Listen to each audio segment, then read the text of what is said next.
Welcome back and many thanks for staying with us right here on Morning at NTV. Let's talk about the struggling small and medium-sized enterprises. I mentioned them during my preamble. So I do have Daniel Bukenya, the CEO of Goldstone Consulting, is going to be sharing with us the plight of SMEs during this COVID-19 pandemic and what resolutions are there for them to actually circumvent the challenges that have befallen them during this COVID-19 pandemic. Welcome, Daniel Bukenya. Thank you for joining us. Thanks for having me. Indeed, talk to us about the challenges the SMEs have had to grapple with during this COVID-19 pandemic. Bring us up to speed. Yeah, like any, situation of chaos, there are lots of people that lose, lots of people that win. Indeed. And in this case, the SMEs have really lost.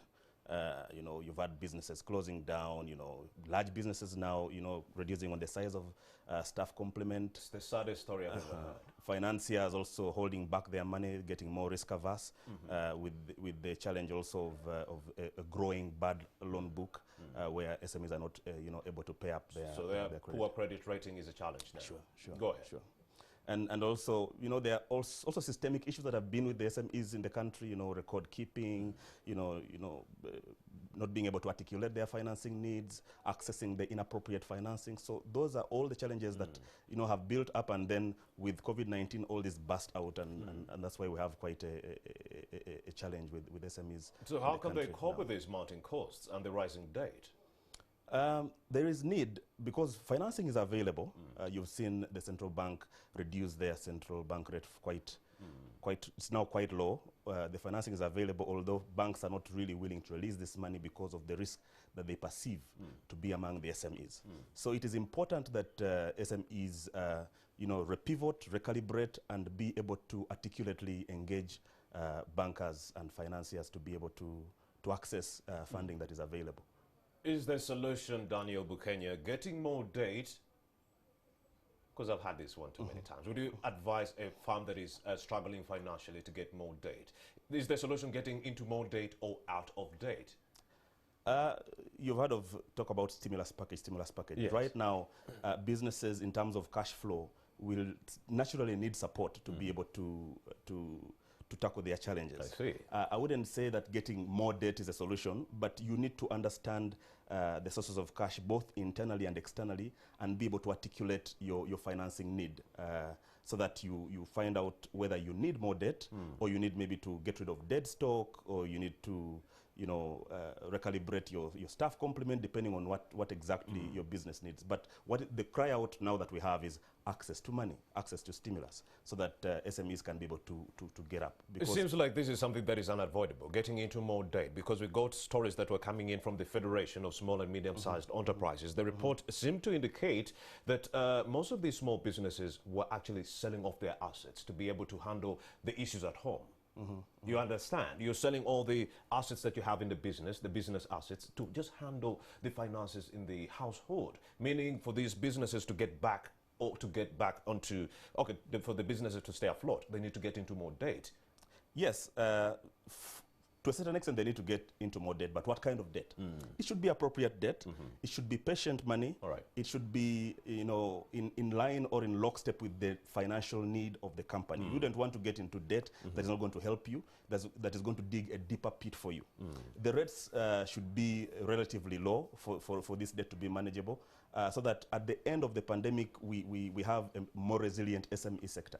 For now, once these funds are not really availed, then you're going to have quite a challenge for SMEs to be able to get up and running after the pandemic. Indeed, and the government is also proposing some 200 billion shillings stimulus package to the companies that have been hit the hardest by this COVID-19 pandemic, to be paid over the next 7 years. Is this realistic?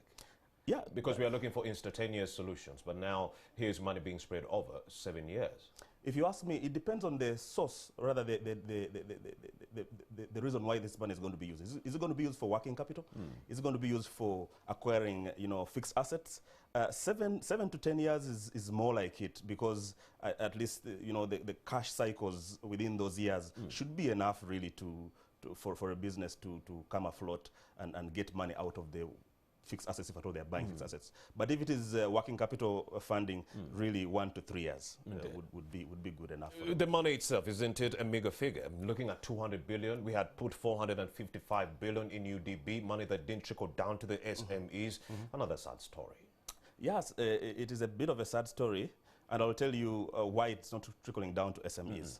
Because they're perceived to be risky, because they are not able to articulately talk about their needs to financiers. So if you cannot speak your needs and cry out the right way or sing the right way, you won't have an audience. So that is the challenge that SMEs have. And that is why at Goldstone we decided to set up a small and growing business accelerator program to help businesses pivot, to help businesses be able to handle their internal challenges that have arisen out of COVID-19, and to also help them be more articulate in engaging financial institutions wherever they may be. Is it because these SMEs were risk averse, or is it just simply because of the corruption that is taking center stage in UDB? It was $1 trillion shillings. Then they only put there 455 billion, and it didn't even trickle down to the SMEs. So meaning, and they even said we are putting this money in UDB for the small and medium-sized enterprises, SMEs. But then guess what? Big business got a hold of the money. They were erecting malls in Kampala and so forth. So meaning we might not even get the 200 billion. That is not for me to really comment authoritatively about, but what I would, vouch for is more advocacy, like you've seen Federation of Small and Medium Enterprises doing quite severally. But you do realize there is foul play here? There may be foul play, but there are more authorities that, I wouldn't want to toe that line. Indeed. Really.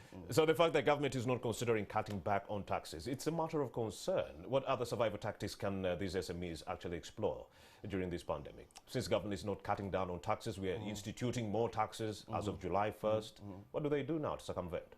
You see, entrepreneurship is a one-way valve. Indeed. If you get into it, you should be, ready to get stung, to be beaten, to go down. As soon as you raise up your head, the taxman will be watching. And there should be, innovative ways for businesses to be able to manage their tax,